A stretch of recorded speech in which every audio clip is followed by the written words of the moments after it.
This is a clip from a long form podcast. And what you'll notice is that our content is different. It's more intelligent. Subscribe to our channel and continue receiving such amazing and intelligent content from Discovery of an Author.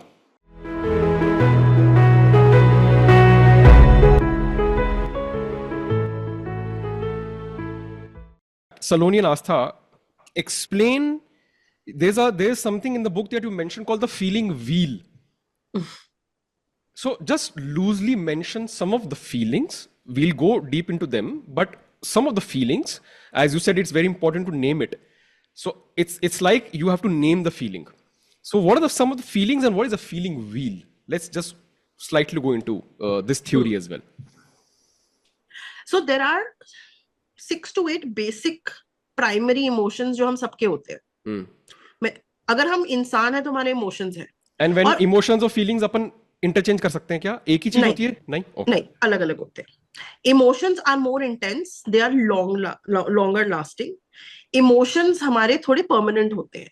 जैसे angry is an emotion, sad is an emotion, happiness is an emotion, insecure is a feeling, bored is a feeling, overwhelmed is a feeling, joyous is a feeling.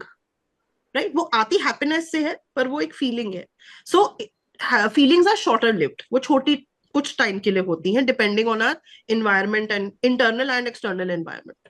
So emotions, and especially all the emotions, and that is why जब सलोनी और मैं ये book लिख रहे थे, सबसे पहली हमारी struggle ये थी shortlist करना कि हम कौन से emotions के बारे में बात करेंगे. Because all emotions are natural emotions. There is no wrong emotion. There is no positive or negative emotion. All emotions are natural emotions. हम सबको सारे emotions, अगर हमारा एक human brain है और अगर हम एक इंसान हैं, तो हमारे को सारे emotions feel होंगे. It's a part of life. It's a part of being human. So if you look at, and there is this very beautiful thing that we use as psychologists, which is called a feeling wheel. It's an instrument or a tool that we use, जहाँ पे तीन concentric circles बने हुए हैं.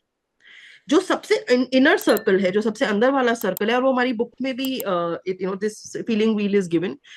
That inner circle has about 7-8 emotions which are most prominent to human beings, which includes angry, happy, sad, fearful, most common human emotions. अब इन human emotions से बहुत सारे और अलग अलग feelings बाहर निकल के आती हैं. ये इमोशंस तो कोर पे है और ये डीपर है, पर हमारी फीलिंग्स ज्यादा प्रोमिनेंट है क्योंकि वो क्विकली चेंज होती रहती है. पर अगर हमारी फीलिंग्स बहुत लंबे टाइम तक रहती है तो उसको हम मूड बोलते हैं. हमारा मूड वैसा बन जाता है. राइट? सो मूडी लोग वो होते हैं जिनकी फीलिंग्स बहुत जल्दी जल्दी फ्लक्चुएट होती है. Right? So the feeling wheel is a great way. And आज सुबह ही मैंने अपने क्लाइंट को फीलिंग व्हील भेजा है, बिकॉज उस पर्टिकुलर क्लाइंट को मुश्किल हो रही थी to identify what he is really feeling. He is so used to suppressing his feelings that he would find it very difficult to articulate and tell me कि मेरे को फील क्या हो रहा है. तो कई बार ना हमें उनको शब्द देने पड़ते हैं. एंड वर्ड, एंड हमारी तो पूरी किताब ही उसके ऊपर बेस्ड है, फ्लिप द स्टोरी. हम जिस वर्ड को एसोसिएट करते हैं हम to what we are feeling, वो हमारी कहानी बन जाती है. So the feeling wheel is a great tool to give ourselves the words to express how we are feeling, so that we are able to flip it if we need to. Makes sense.